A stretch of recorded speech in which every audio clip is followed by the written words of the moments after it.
Crece la presión internacional sobre el régimen cubano tras una propuesta humanitaria presentada por el gobierno de Ucrania. Piden la liberación de 19 presos políticos en la isla a cambio de repatriar mercenarios cubanos detenidos y los restos de quienes murieron en combate durante la guerra o la invasión de Rusia hacia Ucrania. La Asamblea de la Resistencia Cubana, junto a organizaciones internacionales de derechos humanos, respalda el gesto y denuncia el abandono de estos hombres por parte del régimen cubano. Fui lanzado como carne de cañón por ir a pelear una guerra que no era mía, donde muchos compañeros míos murieron y donde yo no morí por milagro de Dios o por suerte del destino. Y lo único que quería era trabajar, ganar dinero, tener una vida tranquila con mi esposa, caminar por un país libre sin que la policía me azotara, ni me pidiera documentos, ni me deportara. Lo único que quiero es que mis compañeros abran los ojos y que se nieguen bajo cualquier circunstancia en montarse en otro vehículo como este o en firmar un contrato como este. Él es Ernesto Michel Pérez Abeláez, un joven de 26 años de Trinidad, Cuba. Él es uno de los 4 cubanos mercenarios detenidos por el gobierno de Ucrania y enfrentará penas de prisión de mínimo 10 años. Además, las autoridades ucranianas tienen los cuerpos de 41 cubanos. Hoy tengo en el estudio a Orlando Gutiérrez de la Asamblea de la Resistencia Cubana. Orlando, muy buenas tardes. Muchísimas gracias por estar hoy aquí. Gracias por invitarme. Orlando, cuéntanos primero de qué se trata ese acuerdo y sobre todo, ¿qué respuesta ha dado, si la ha dado, el régimen cubano a esta propuesta del gobierno de Ucrania?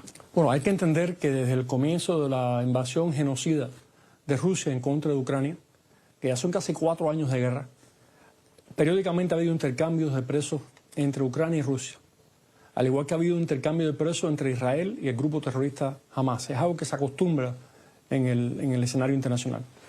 Y Ucrania lo que ha dicho es, estamos dispuestos a canjear los mercenarios cubanos que hemos capturado, en primer lugar a cambio de ucranianos que están presos por Rusia. De no darse esto y de Rusia no pedirlo, estamos dispuestos a hacer lo que ellos llaman una gestión humanitaria simultánea. Nosotros excarcelar a los 4 mercenarios cubanos con la condición, primero, ninguno de los 3 con que yo he hablado quiere regresar a Cuba. Y Ucrania no puede enviarlos de regreso a Rusia porque tiene el temor que los vuelvan a enviar para el campo de batalla. Entonces dice Ucrania, estamos dispuestos a excarcelarlos a un tercer país que los acepta. Pero además estamos dispuestos a enviar a Cuba los restos de 41 cubanos que hemos identificado peleando por Rusia que han muerto aquí. Eso no quiere decir que solamente han muerto 41 cubanos. El estimado de la Fuerza Armada de Ucrania es que han muerto cientos de cubanos. En las entrevistas que yo he tenido, yo creo que eso es verdad, porque en mis entrevistas con los mercenarios, en videos que he visto, en identificaciones que he visto, siempre me hablan de un número mayor de cubanos. Por ejemplo, Frank Darío, creo que su primer día de entrenamiento en Ucrania ocupada, vio 14 cubanos morir en un ataque ucraniano. Ernesto, la unidad entera de él, murió, más de una docena de hombres. Entonces, eso me indica que hay muchos muertos. Además, los videos, la información que tiene la Fuerza Armada de Ucrania de cubanos que han muerto en otras partes del frente de guerra. Entonces, lamentablemente, muchos cubanos han muerto en este encuentro que hizo Ucrania, y no queremos tener cubanos presos aquí y no queremos tener cuerpos de cubanos lejos de su familia. Queremos que se le dé santa sepultura a las familias en Cuba y estamos dispuestos a hacerlo. ¿Qué es lo que queremos el régimen comunista de Cuba? Que simultáneamente excarcele con condición de no reencarcelar a 19 presos políticos cubanos que están en muy mal estado de salud. Hace unas semanas, si no unos meses ya, creo que fue en septiembre, la inteligencia ucraniana presentó un informe ante el Congreso de los Estados Unidos. Usted estaba presente, estaban presentes también los congresistas cubanoamericanos, y es que el gobierno de Ucrania está acusando al régimen de Cuba de enviar a ciudadanos cubanos como milicianos para que luchen a favor de esa invasión de Rusia en Ucrania. A cambio, Rusia y esto según la inteligencia de Ucrania, estaría pagando al régimen de Cuba por cada ciudadano que envía. Rusia estaría usando a estos cubanos como carne de cañón. ¿Cuántos ciudadanos cubanos se estima que han estado o están en el campo de batalla? Los estimados ucranianos van desde 5.000 hasta 7.000, lo que me han dicho autoridades ucranianas. De esos 5.000 a 7.000, en base a la inteligencia que Ucrania ha capturado, porque tienen pasaportes cubanos, tienen interrogatorios, hay un reportaje del Radio Free Europe de Ucrania, que lo que tienen en videos y fotografías de mercenarios cubanos en lugares clave de la guerra es impresionante. Ellos lo que dicen es que de estos 5.000 a 7.000, un 60% son muchachos manipulados que lo están usando literalmente de carne de cañón, y un 40% son fuerzas especiales cubanas como las Boinas Negras, que están en lugares claves del conflicto, que son gente ya con conocimiento militar extenso y que los incorporan a las unidades comando rusas que se llaman las unidades Tormenta. Me gustaría ver, compañeros, la siguiente gráfica para ver esos datos clave en base a ese informe que se presentó en el Congreso de los Estados Unidos. Mercenarios cubanos reclutados. Estaríamos hablando del periodo de 2023 a 2025. Ahí lo estamos viendo. Serían unos 38.000 cubanos que habrían firmado contratos con el gobierno de Rusia. Al menos 41 fallecidos identificados hasta el momento. Se les estaría pagando unos $2.000 de salario de promedio al mes. Ahora esto lo quiero discutir contigo, Orlando. Tiene una edad media de unos 35 años y hay desaparecidos, heridos, y se estima que duran en combate de 4 a 5 meses. Incluso el gobierno de Ucrania advirtió que a veces no duran ni una semana en el campo de batalla justamente porque no están preparados. Esos $2.000 de salario promedio, ¿es cierto que lo reciben? ¿No lo reciben? ¿Y cuántas familias hay en Cuba sin saber dónde están sus seres queridos? Las familias en Cuba no saben nada sobre sus seres queridos porque la comunicación está muy limitada. Recuerda aquel video espantoso de 2 jovencitos que desde Rusia se empezaron a sacar videos pidiendo auxilio, denunciando la situación en la que estaban y que no se ha sabido más nada de ellos. Eso es un ejemplo de eso. Eso de los $2.000, ninguna de las personas con que yo entrevisté han visto ese dinero. Le dan una tarjeta tipo ATM y le dicen que hay $2.000, pero entonces lo mandan al frente de guerra. ¿Quién va a ver el dinero? Y hay otros cubanos que han reportado que no le pagaron todo lo que le habían prometido. Pero además, y eventualmente hablaremos de esto cuando tengamos mucho más información, además de eso, se le está pagando un bono directamente al régimen comunista de Cuba por cada combatiente. Yo creo que esa es la realidad de lo que está ocurriendo. Los cubanos están siendo utilizados en la mayor parte como carne de cañón y también para hacer ya en menor grado operaciones, fuerzas especiales. Uno de los cubanos que yo entrevisté me dijo que cuando salían para el frente de guerra, el oficial ruso le dijo: los cubanos no regresan del frente de combate. Y le dijo: ¿cómo que no regresan? Y le dijo: no regresan porque como no hablan ruso y tienen muy poco entrenamiento militar, no duran mucho. Así que es una salvajada lo que está ocurriendo ahí. Incluso Cuba o los cubanos serían la primera nacionalidad que están luchando contra Ucrania por encima de Corea del Norte. Las tropas norcoreanas las han utilizado en Rusia, por ejemplo, en la defensa de la región de Kursk, que Ucrania capturó durante varios meses. Las tropas cubanas están siendo utilizadas en Ucrania. Se las han utilizado como fuerza de ataque. Esa es la realidad que están viendo. Y ciertamente ante Naciones Unidas el canciller ucraniano dijo: el principal contingente internacional es el cubano, hoy por hoy. ¿Han dicho algo las autoridades o algún personaje, por llamarlo de alguna manera, del régimen cubano con respecto a este tema? ¿Han reconocido que hay cubanos combatiendo en el lado de Rusia? El régimen comunista de Cuba tiene una alianza notoria, pública, con la Federación Rusa. Una alianza militar. Firmaron otra más ahora hace pocas semanas, una alianza de inteligencia que firmó el hijo de Raúl Castro, Alejandro Castro, creo que en el 2012. Tiene una relación pública tremenda con el régimen ruso de Putin. Diplomáticamente el régimen comunista de Cuba ha facilitado la defensa de Rusia y la justificación de Rusia de la invasión internacionalmente. Y el mismo Díaz-Canel, el dictador títere de Cuba, felicitó a Putin y le deseó éxito en la operación militar especial. Entonces la alianza pública de ellos con Moscú no la pueden negar. hemos visto diferentes contradicciones. Bruno Rodríguez ha dicho una cosa, el embajador cubano en Moscú ha dicho otra, el embajador ruso en La Habana ha dicho otra. Todo eso es jugando con la verdad, jugando con la información. Los regímenes totalitarios utilizan algo que se llama polilogismo, que dicen dos cosas simultáneamente que se contradicen, pero no importa, lo dicen desde la base del poder y de la imposición de la mentira. Entonces yo creo que dada la relación estrecha que tiene la Federación Rusa con el régimen comunista de Cuba, dado que en estos 66 años de existencia de la dictadura castrista siempre han enviado tropas cubanas a toda la guerra de Moscú, y dado el trato y la alianza que hay hoy en día entre la Federación Rusa y el régimen comunista de Cuba y el intercambio de apoyo internacionalmente entre estos dos regímenes, es obvio de que esta es una inmensa operación encubierta del régimen comunista de Cuba totalitario en apoyo a la invasión. Además, hay un acuerdo de defensa que firmaron el año pasado entre Bielorrusia y el régimen comunista de Cuba, en el cual se establece que tropas cubanas irán a Bielorrusia para recibir entrenamiento. ¿Qué significa eso? ¿Me recuerda esto un poco a los médicos cubanos que envían al extranjero? Totalmente. Es el mismo sistema, Totalmente. el mismo esquema, ¿no? Totalmente. Me da tanta tristeza escuchar los cuentos de cómo están muriendo jóvenes cubanos en ese frente de guerra. Un país como el nuestro, que tiene una tasa de natalidad negativa, somos el único país latinoamericano cuya población no crece, que nos están matando nuestra hombría, nuestra juventud, en una guerra que nada tiene que ver ni con los intereses de Cuba, ni con los valores de Cuba, ni con los valores de la humanidad. Orlando, vamos a hacer una pequeña pausa de publicidad, pero al regresar vamos a seguir conversando sobre este tema, sobre todo quiénes son esos 19 presos políticos que pudieran ser liberados si el régimen aceptara el acuerdo, cómo se ha seleccionado esos presos políticos y mucho más. No se vayan, que enseguida regresamos.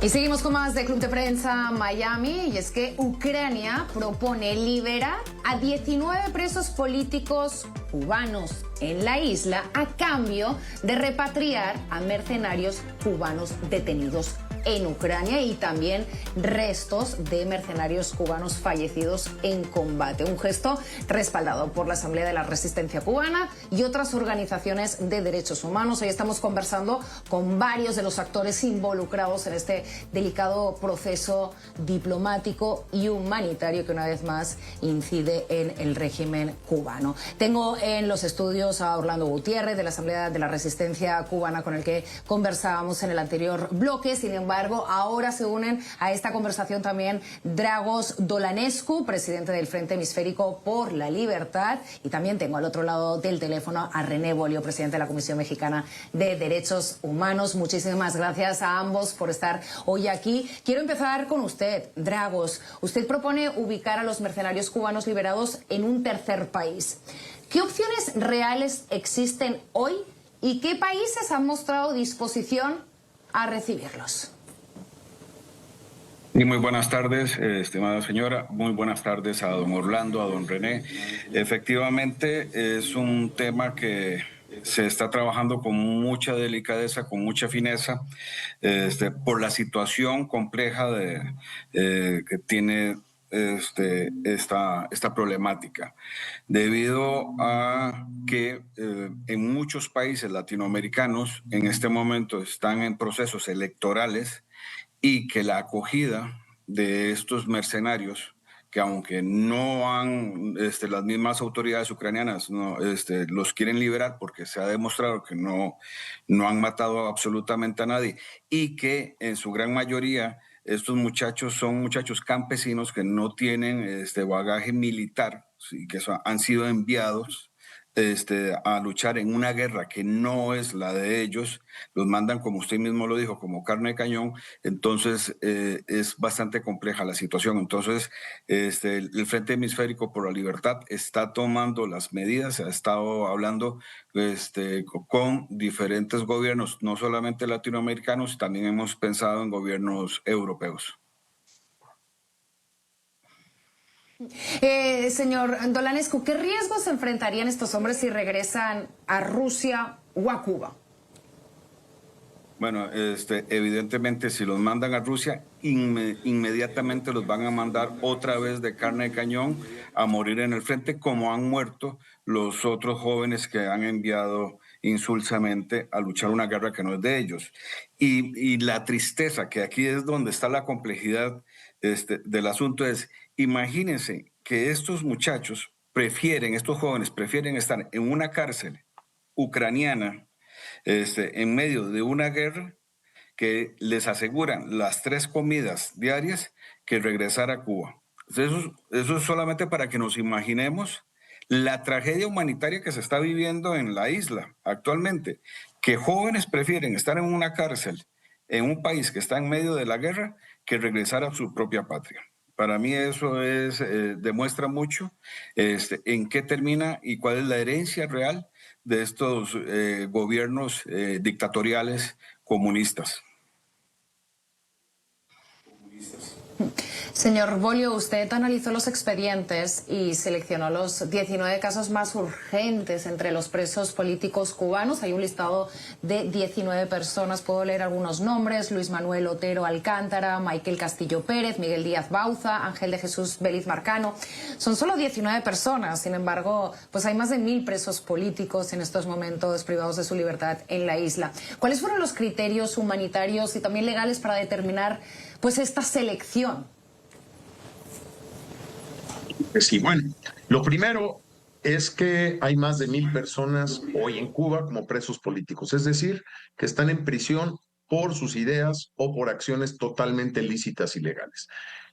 De estos 1000, evidentemente hemos demandado desde el inicio, desde que estuvieron la mayoría de ellos arrestados por las protestas del 11 de julio del 2021, que hemos pedido que sean liberados todos. Sin embargo, dado este gesto humanitario que hace el gobierno ucraniano, haciendo más por ciudadanos cubanos que la propia dictadura, nos dimos a la labor de buscar de entre ellos, dentro de los 1000, obviamente pidiendo la liberación de todos, pero las priorizaciones fueron primero en materia de salud.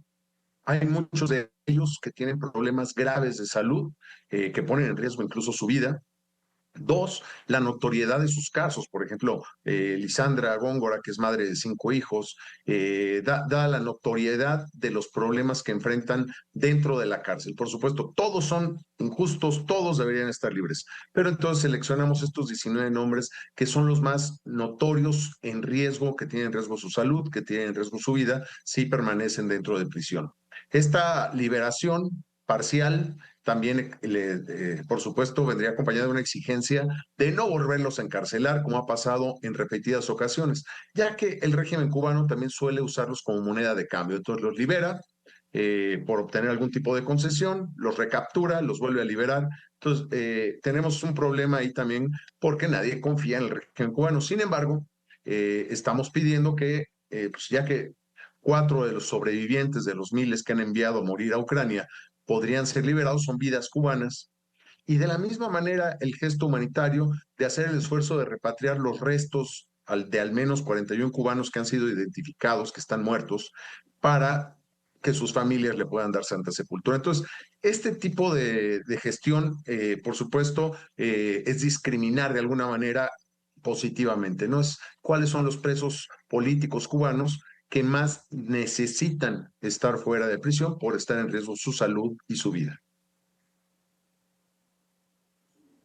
Claro, ¿y qué ocurre, señor Gutiérrez, Orlando? ¿Qué ocurre si el régimen cubano no acepta este acuerdo? Sobre todo, obviamente con los restos, que las familias quieren darle su sepultura en la isla, pero ¿qué pasa con esos 4 detenidos que han sido milicianos, han sido mercenarios, disculpa, y podrían enfrentar penas, usted decía, mínimo de 10 años, porque al final, por el Código Penal Internacional, el ser un mercenario se pena con muchos años de cárcel? Están enfrentando penas de no menos de 10 años, es decir, estarían mucho tiempo en las prisiones de Ucrania.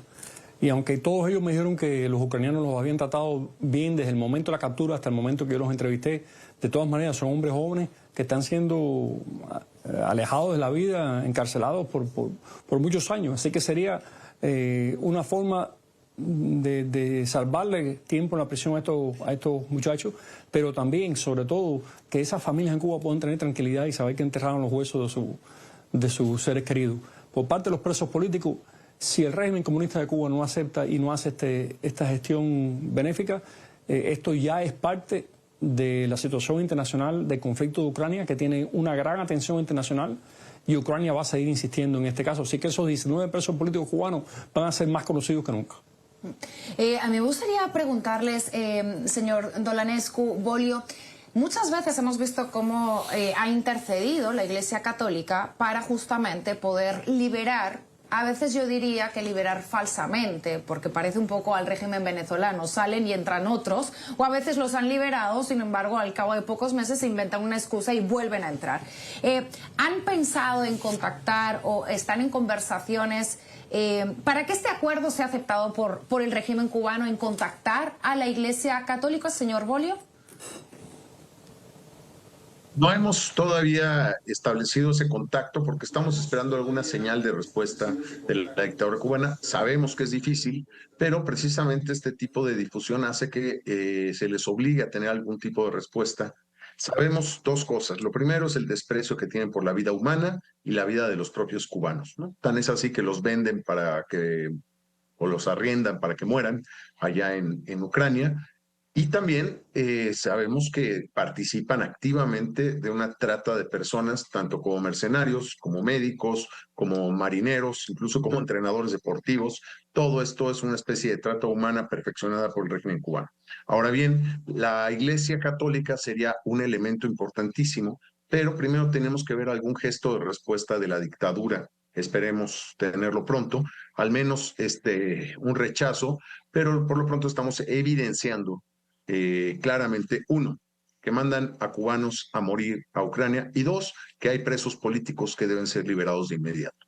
Y tres, pues que hay restos humanos que deberían estar consolando de alguna manera final a sus familias. Entonces, aún no hablamos con la Iglesia Católica. El primer signo que tengamos de que es posible llevar a cabo este gesto humanitario, en ese momento entraremos a buscar los mecanismos mediante los cuales se puedan hacer ambos mecanismos, tanto la salida de las cárceles ucranianas como la salida de las cárceles cubanas.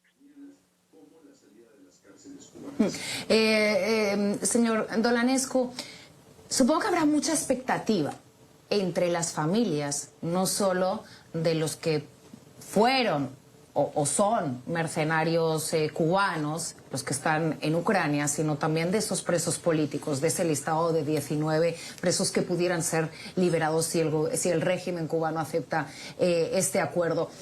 ¿Qué le dicen las familias? Sí, no, imagínese usted el interés. Ya hemos visto entrevistas a una de las hermanas de uno de los mercenarios que están esperando ser liberados en Ucrania. Se han dado manifestaciones de parte de las familias de los que quieren ser liberados, los presos políticos de esos 19. Imagínese usted que hay un señor que tiene 80 años y ya tiene más de 30 años de estar preso político. 30 años, y que le acaban de aumentar la pena 10 años más porque el señor sigue sin entender que el comunismo es lo mejor para su pueblo. Estamos hablando de uno de los que estamos pidiendo su libertad. Es evidente que hay una carga muy fuerte emocional, y no solamente para los que están vivos. Imagínense las familias que están esperando los restos de sus hijos, de sus hermanos, de sus esposos, que regrese el cuerpo para poderle dar santa sepultura en su tierra y cerca de su familia, para cerrar eso sí, el ciclo de la vida y la muerte. Pero lamentablemente hasta este momento el régimen ni se ha interesado, ni antes de que el gobierno ucraniano hiciera este gesto humanitario, ni después. Lamentablemente, de la información que se tiene, absolutamente todos los otros países, Chechenia, Corea del Norte, sus embajadores han ido y se han preocupado por la salud de los mercenarios apresados por el gobierno de Ucrania. El único que no ha ido y que no se interesa por sus ciudadanos, adivinen qué, el gobierno de La Habana. Ahí es donde entendemos que para el régimen de La Habana, su gente, su pueblo, sus jóvenes son simplemente mercancía que la están vendiendo al mejor postor. Algo impresionante. Me gustaría, Orlando, recordarle, justamente en esa presentación del informe del Congreso, fue virtual, sin embargo, usted estaba acompañado también de Rosa María Payá y los congresistas cubanoamericanos. El asesor de Zelensky, Vladislav Blasiuk, pidió a los congresistas en esa presentación endurecer las sanciones, imponer aranceles y confiscar activos rusos e incluso aplicar sanciones secundarias a quienes cooperen justamente con esos regímenes. Sin embargo, en los últimos días, y esto cambia cada hora, lo comentábamos antes de entrar al programa, ¿no? Pero en los últimos días hemos visto al presidente de los Estados Unidos, Donald Trump, en estos momentos estaría negociando un acuerdo de paz junto con Vladimir Putin, dejando fuera al principal protagonista de esta historia o de este ataque o de esta invasión que sería Zelensky. ¿Qué espera del gobierno de los Estados Unidos con respecto a este tema? Usted está hablando de una invasión en términos muy fuertes y vimos al presidente de los Estados Unidos en Alaska recibiendo con todos los honores a Putin. ¿Qué espera de los congresistas y qué espera de esta administración con respecto a este tema? Yo creo que hay que ir a Ucrania muchas veces, como yo he visto, para entender el sufrimiento y la resistencia y el valor de ese pueblo. Pero yo he manejado bastante, o me han manejado bastante por Ucrania, y las tumbas de los jóvenes muertos en la guerra están donde quiera. Son tumbas llenas de flores con una bandera de Ucrania, una bandera nacionalista, y uno pasa por los pueblos pequeños y ya no quedan jóvenes, ¿no? Solamente personas mayores. Vi en una ciudad de Ucrania, vi una escena terrible, una noche de mucho frío, una madre anciana con un peluche y un hijo militar alto que tenía una herida en la pierna, y él diciéndole regreso al frente de guerra, y él le decía, pero ¿quién me va a cuidar? ¿Qué hago? ¿Me voy a quedar solo? Y él decía, tengo que regresar. Me lo traducía una amistad ucraniana. Así que lo que pueda poner fin a esta guerra, bienvenido sea. Creo que es una situación extremadamente peligrosa. Creo que Rusia subestimó la capacidad de resistencia a Ucrania. Es un milagro tremendo lo que han hecho los ucranianos con su tecnología, con su valor, como han logrado contrarrestar la acción rusa, pero de todas maneras es un conflicto extremadamente peligroso para todo el mundo. Yo creo que en estos momentos Ucrania y Estados Unidos están bastante alineados en lo que está ocurriendo. Ucrania ha estado dispuesta a un cese al fuego, está dispuesta a una paz. Putin sigue insistiendo en proseguir con la guerra porque creo que su poder político tiene mucho que ver con lo que ocurre en esa guerra. Pero ninguna solución que no tenga en consideración las aspiraciones y los principios de Ucrania va a tener éxito ahí, porque no se puede ignorar al país invadido y un país que ha peleado como ha peleado ese. Y por otra parte está la fantasía, el designio, el invento ruso de justificar la destrucción de Ucrania como Estado independiente. Eso tampoco se puede permitir. Y creo que Trump y Marco Rubio están en una situación muy difícil intentando poner fin a una sangría dentro de un escenario de lucha que es muy complejo. Muchísimas gracias, Orlando Gutiérrez, de la Asamblea de la Resistencia Cubana. También a Dragos Dolanescu, presidente del Frente Hemisférico por la Libertad, y a René Bolio, presidente de la Comisión Mexicana de Derechos Humanos. Muchísimas gracias por participar en el día de hoy aquí en Club de Prensa Miami. Por favor, si finalmente el régimen cubano les contesta a este acuerdo por parte del gobierno de Rusia, por parte del gobierno de Ucrania, nos lo dejan saber. Muchísimas gracias, vamos a hacer una breve pausa y enseguida regresamos con más de Club de Prensa Miami. No se vayan. Ya regresamos con Club de Prensa Miami por NTN 24, el canal de las Américas. Si estás buscando alivio para tus dolores articulares, de cuello, de rodilla, de hombro, este es mi secreto. Omega Excel. No deje que el dolor le niegue la vida que merece. Únase a cientos de miles de usuarios de Omega Excel que decidieron reducir el dolor causado por el uso excesivo de las articulaciones. Ahora viven la vida al máximo gracias a Omega Excel. El dolor era constante, me levantaba de la cama, llegaba a las escaleras y el espasmo que me daba era severo, no podía mover las piernas. Desde que comencé a tomar Omega Excel, se me ha aliviado el dolor muchísimo. Ahora puedo hacer todo lo que me gusta. Puedo caminar con mi perrito, subir las escaleras del edificio y poder caminar 2 millas diarias. Omega Excel cambió mi vida. Me daba mucho dolor en las piernas, también en la espalda. Debido a los dolores que padecía, pues a veces tenía que ausentarme del trabajo por días de enfermedad. Los dolores de hombros, cuello y cintura son los más reportados como causas de pérdida de días de trabajo. Yo siempre recomiendo Omega Excel para combatir la inflamación, una de las principales causas de estas dolencias. Cuando empecé a usar el producto, me sentía bastante aliviado. Gracias a Omega Excel, hoy por hoy puedo disfrutar de hacer ejercicio y puedo disfrutar de esas cosas simples que cuando tenía los dolores, pues se me hacía imposible hacerlo. Llevo 14 años usando Omega Excel y voy a continuar usándolo porque sí funciona. Los dolores de cuello, de hombro, de rodilla le pasaron factura a mi cuerpo. Pero hace 8 años que descubrí Omega Excel y ahora no me limito. Fácil de tomar todos los días y te vas a sentir. Llame al número en su pantalla y reciba la oferta especial de la doctora Polo. Compre una botella de Omega Excel y recibirá otra gratis. También recibirá una botella gratis Vitamin Excel SIG. Son 2 botellas de Omega Excel y una botella de Vitamin Excel SIG. Llame ahora y ahorrará más de un 50% sobre un valor de $115. Usted paga solo $49.95 y el envío es gratis. Además, está respaldado por nuestra garantía de devolución de dinero. Si te estás perdiendo los mejores momentos de tu vida, prueba Omega Excel. Estos son los estrechos de Marlborough. Este paraíso natural, con una de las aguas más limpias del planeta, es el hábitat exclusivo de una de las creaciones más beneficiosas de la naturaleza, el mejillón de labios verdes. Científicos encontraron que estos mejillones tenían altos niveles de antioxidantes y ácidos grasos omega 3 que les daba increíbles propiedades antiinflamatorias. La ciencia pudo extraer el compuesto que hace que estos mejillones sean tan beneficiosos y gracias a esto tenemos Omega Excel. Omega Excel es uno de los suplementos naturales más potentes del mundo. Está comprobado clínicamente que ayuda con el dolor articular y la molestia muscular que sufrimos a diario. Omega Excel es un producto en el que confío para los dolores y molestias que nos afectan a todos. Tuve dolores en el hombro, padecía unos dolores muy fuertes en la rodilla. Viendo una vez televisión, veo una propaganda de Omega Excel y afortunadamente lo probé y me funcionó. Y hoy me siento tan complacido con el beneficio que me ha dado Omega Excel. No he tenido más problemas con la rodilla, ni con los hombros, ni con los codos. Pero eso sí, yo sigo tomando mi Omega Excel. Yo soy una prueba de que Omega Excel funciona.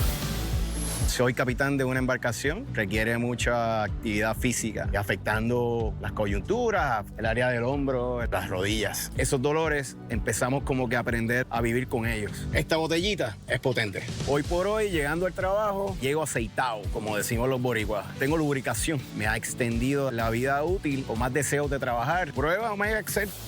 Unas cápsulas pequeñitas, fáciles de consumir. Omega Excel funciona. ¿Qué esperas para probarlo?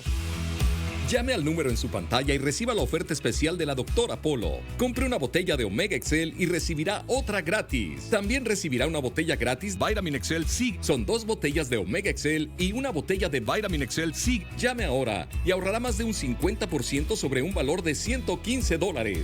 Usted paga solo $49.95 y el envío es gratis. Además, está respaldado por nuestra garantía de devolución de dinero. La vida es corta, hay que disfrutarla. Gracias, Omega Excel. Omega Excel cambió mi vida para bien. Yo quiero que te sientas mejor. Pruébalo hoy. Omega Excel. Llame ahora o entra a nuestra página web para recibir esta oferta especial. 2 botellas de Omega Excel más una botella de Vitamin Excel SIG por solo $49.95. ¿Qué esperas para tomarlo? Omega Excel funciona. Continuamos con Club de Prensa Miami por NTN 24, el canal de las Américas. Y seguimos con más de Club de Prensa Miami. Atención porque hoy nos acompaña Alejandro Roemers, un destacado escritor, poeta y filántropo argentino, cuya trayectoria abarca varias décadas y múltiples expresiones artísticas. Comenzó su carrera como poeta con obras reconocidas en el campo de la poesía y la literatura espiritual y en los últimos años ha sorprendido al mundo con nuevas propuestas como su última novela, El misterio del último Stradivarius. A continuación iniciamos esta charla en exclusiva con Alejandro Roemers. Muy buenas tardes, Alejandro, ¿cómo está? Bueno, buenas tardes, Alessandra. Mira, yo empecé de muy chico a escribir poemas. creo que el primero data de los 8 años, pero en el primer libro que publiqué alrededor de los 19, 20 años, había poemas escritos ya a los 14 y 15 años. Así que diría que primero fui poeta o escritor, luego, bueno, las circunstancias de la vida me llevaron a ocuparme de la empresa familiar, así que mis estudios fueron en administración de empresas, estuve en la dirección del grupo familiar muchos años, y bueno, ahora desde hace un tiempo que dedico cada vez más tiempo a la creación de material audiovisual y a la escritura. He escrito varias novelas, pero esta estoy presentando ahora aquí en Miami, que está ya en venta en varios países de Latinoamérica y en España. El misterio del último Stradivarius tiene algunas particularidades, pero creo que la más notable es que lleva el prólogo de Mario Vargas Llosa, ¿no? El premio Nobel, y esto es algo muy inusual. Yo le mandé el borrador de la novela y fue el último libro que él leyó, quedó muy impactado y quiso escribir un prólogo muy importante que se refiere no solo a esta novela, sino a mí como persona, porque nos hemos conocido varios años, y también incluso hace referencias a mi obra poética. Así que la verdad que ha sido todo un testimonio que él ha dejado sobre mi obra. No, y justamente le iba a preguntar sobre eso. ¿Por qué eligió a Vargas Llosa para el prólogo? Vargas Llosa es una figura súper respetada en la literatura latinoamericana. Bueno, él primero me pidió que colaborara con su fundación, pero más desde el lado empresario, ¿no? Para comentar cómo veía yo la política, la economía, dado que nosotros tenemos empresas en toda Latinoamérica, bueno, para tener también una información contrastada desde el lado empresario. Pero la verdad es que después nunca terminamos hablando de lo empresario, sino más bien de temas culturales, literarios, espirituales, fe, cualquier otra cosa. Y él lo comenta, dice que él nunca había conocido a un empresario que nunca hablara de sus negocios, ¿no? De temas de dinero, sino de cualquier otro tipo de asunto. Y bueno, se ve que después de compartir charlas en ferias de libro, yo me fui integrando más a la parte de la cátedra Vargas Llosa. Finalmente, bueno, esta novela fue algo que lo impactó, porque bueno, también es la primera que yo me decidí a escribirla como obra literaria, no tanto fijándome en el contenido, en el mensaje que yo quería dar, sino también tratando de crear una obra literaria basada en hechos reales, pero bueno, ficcionada también. Y entonces, a raíz de esto, bueno, él hizo como un raconto de su experiencia conmigo, del impacto que le había causado mi obra. Me gustaría preguntarle, ¿qué opina de la censura de libros de escritores iberoamericanos en Estados Unidos? Por ejemplo, le cuento, aquí en Florida censuraron 100 años de soledad y el amor en los tiempos de cólera de Gabriel García Márquez, también La casa de los espíritus y Zorro de Isabel Allende, otros títulos de referencia, como por ejemplo Fahrenheit 451 o bien versiones del diario de Ana Frank. ¿Qué opina sobre esta censura? La verdad, no lo he escuchado. Es algo que me sorprende muchísimo, porque además son obras consagradas que han sido leídas por muchísima gente ya. No sé qué sentido tiene censurarlas ahora. Yo creo que más casi le va a hacer un favor de marketing que otra cosa. De hecho, yo estoy en camino entonces a ser censurado porque Mario Vargas Llosa ha escrito creo que solamente 4 prólogos en su vida, y 2 han sido obras que usted mencionó, porque 100 años de soledad y El amor en los tiempos de cólera. Así que, en fin, corremos el riesgo entonces de estar entre los censurados. A mí me asombra, me parece que, salvo que sea algo ofensivo para alguna, por ejemplo, creo que hay que ser respetuoso con las creencias religiosas. Por ejemplo, creo que ese es un tema delicado y donde creo que merecen todos mucho respeto. Y después no se me ocurren muchas motivos de censura y menos de esas obras. Realmente me sorprende muchísimo en un país de tanta libertad como los Estados Unidos. De hecho, no están censuradas en otros lugares que yo sepa.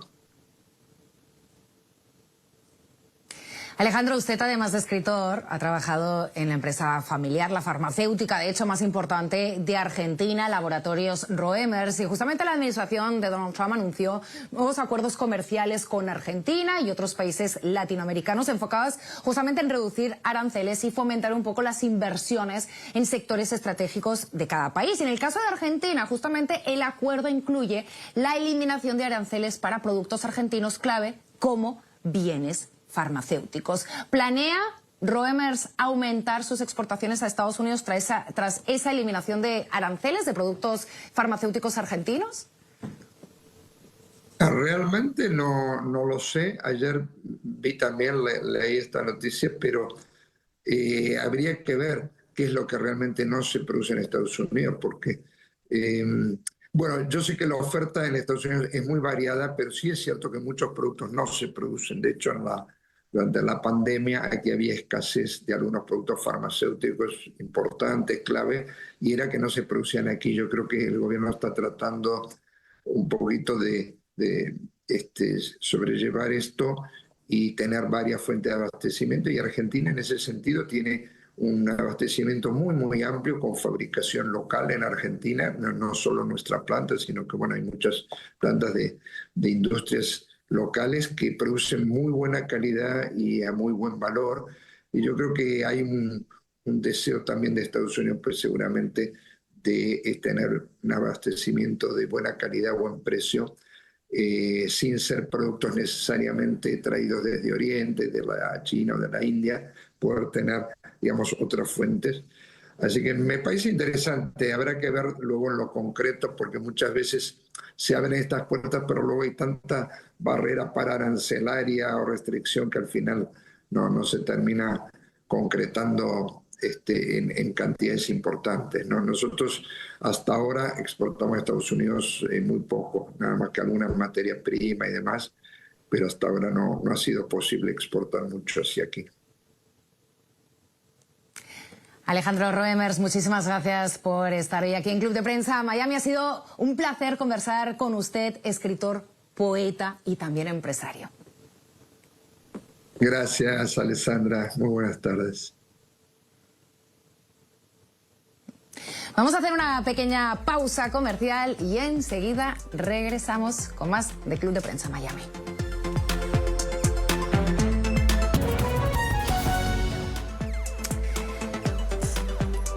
Y seguimos con más de Club de Prensa Miami. Soy Alessandra Martín y ha sido un placer acompañarles a lo largo de esta hora en la que hemos podido conversar acerca de ese acuerdo o propuesta que ha hecho el gobierno de Ucrania al régimen de Cuba, enviar a los mercenarios cubanos detenidos en Ucrania de vuelta o liberarlos simplemente a cambio de la excarcelación de 19 presos políticos.